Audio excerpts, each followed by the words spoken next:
Duct में आ गए, ठीक है। तो यहाँ पे देखें आपके पास ये यहाँ पे ये जो है आपको, ठीक है, आपका डायमीटर। इसी तरह अगर फर्ज करें आपको जो है एक और चाहिए, कोई और इंफॉर्मेशन चाहिए, पाइप में चले जाएं, ठीक है, फिर यहाँ पे क्लिक करें, ठीक है। तो यहाँ पे अगर फर्ज करें आपको जो है एफ यू कलर्स चाहिए, ठीक है, तो वो आप जो है यहाँ पे कर सकती हैं, ठीक है, वो करके वो कर।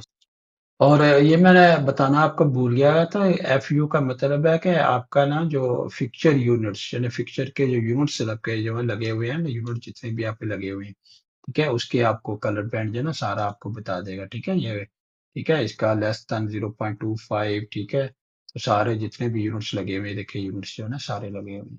तो इसका यूनिट्स की ना आपको सारी चीजों के मतलब ना आपको इन्फॉर्मेशन दे देगा कि कितनी जो है कितनी यूनिट्स लगी हुई हैं, ठीक है, और किस तरह से आपने जो है उसको जो है देखना है, ठीक है। तो एक ये हो गया। उसके बाद आपके पास और इसमें क्या है, ठीक है, इसमें जाए